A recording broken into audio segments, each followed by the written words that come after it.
بسم الله الرحمن الرحيم وعنو وناكسن قيارته هودي iga daawanaysa ku soo dhawaada wararkii caalamka kuwoodii ugu dambeeyay wadahadaan kale ka daawataan page-kan maal wareedka intuu saaniyo haduu ay beedmo macluumaadka aad ku maqli doontaan waxa kamid ah saddex hab oo Turkiga ku ciqaabi karo dawladda Yahuudda Israa'iil hadii xaaladdu sii adkaato falaqayn ayaan ku eegi doonaa qodobka labaad waxaad ku maqli doontaan dawladda Yahuudda Israa'iil oo dawladda Imaaraadka Carabta geeday ciidamo iyo difaac nidaamka difaaca ee laga hortago gantaalada intaan ku soo gudbin qodobada safafaasan fadal maqaalka leega saar oo sheer garay waa 27 bisha Afraad 2026 aynu ku bilownay saaxiibayaal dagaalka ka dhanka afka ee u dhaxeeya dawladda Turkiga iyo Yahuudda Israa'iil ayaa sii xoogaysay toddobaadkii la soo dhaafay taas oo banaanka keentay khilaaf qoto dheer u dhaxeeya labada dawladood oo awoodda gobolka sheegta la awood leh wajigii ugu dambeeyay ee colaadda ayaa bilowday kadib markii xafiiska xeer ilaalinta guud ee magaalada Istanbul uu dacwad ku soo rogay 35 shakhsi oo ka tirsan Yahuudda oo uu ku jiro ra'iisul wasaaraha Yahuudda Benjamin Netanyahu eedeymahan ayaa salka ku haya weerar sanadkii hore lagu qaaday doomo gargaar oo marayay gobolka Sumad ee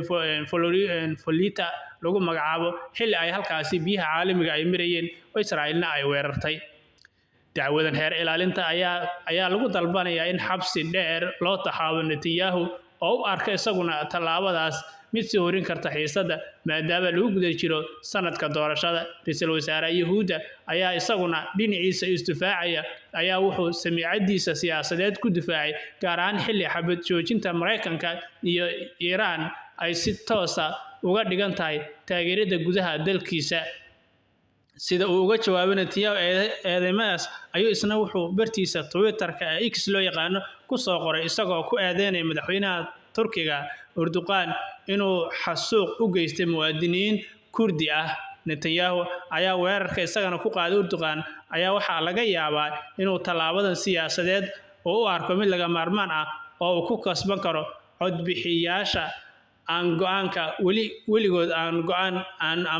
go'aan gaarin weli inay Netanyahu doortaan iyo in kale haddaynu halka macluumaadkaasi uga gudubno doorashada ayuu ka cabsanayaa isaga iyo madaxweyne Donald Trump halka haddaynu gudubno imika iyo Imaaraadka dawladda Yahuudda Israa'iil ayaa dalalka Imaaraadka Carabta isku taga u dirtay nidaamka difaaca cirka ee loo yaqaano Iron Drone iyo ciidamada qaabilsan hagidda nidaamkaas xilliyadii hore ee bilowga dagaalka oo bilowga ahaa Iiraan ay la gashay Mareykanka iyo Israa'iil sida la xaqiijiyay waa sir banaanka imaanaysa sida ay xaqiijiyeen laba sargaal oo ka tirsan Yahuudda Israa'iil iyo hal sargaal oo Mareykan ah oo la hadlay warbaahinta Axios ayaa warbaahintaasi soo dusiyay warbixintaas iskaashiga dhinacyada military ee amniga iyo sirdoonka ee u dhaxeeya dawladda Yahuudda Israa'iil iyo Imaaraadka Carabta oo iyaguna ah fircoonka ummadda ayaa heer cusub gaaray intii lagu guda jiray dagaalka tallaabadan ayaa hore aan loo arkin xiriirka nidaamka Iron Dome loo yaqaano kaasi oo xilli dagaalka lagu guda jiray kamid ahaa markii ugu horeysay ee la shaaciyay in halkaas Imaaraadka Carabtu ay Israa'iil geysay tan iyo markii uu dagaalku qarxay Imaaraadka ayaa ahaa dalka aadka u beegsanayay xukuumadda Jamhuuriyadda Islaamiga Iiraan markii loo eego wadamada gobolka sida ay sheegtay wasaaradda difaaca Imaaraadka ayaa sheegtay in dalkaasi Iiraan uu soo riday $550 gantaal oo nooca balaastig ah iyo kuwa ridada dheer ee loo yaqaan cruise missiles in ka badan 2200 oo diyaaradood oo aan duuliyaha lahayn ee loo yaqaan iyagana drones inkasta oo tallaabadan gantaalaha iyo diyaaradaha hawada lagu burburiyay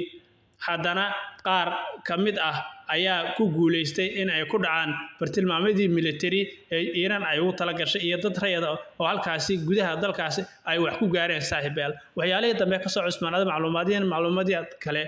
falaqaynta dambe aad ku daawan doontaan iyo wararka dambe fadal maqaalka leega saaro share garay nabad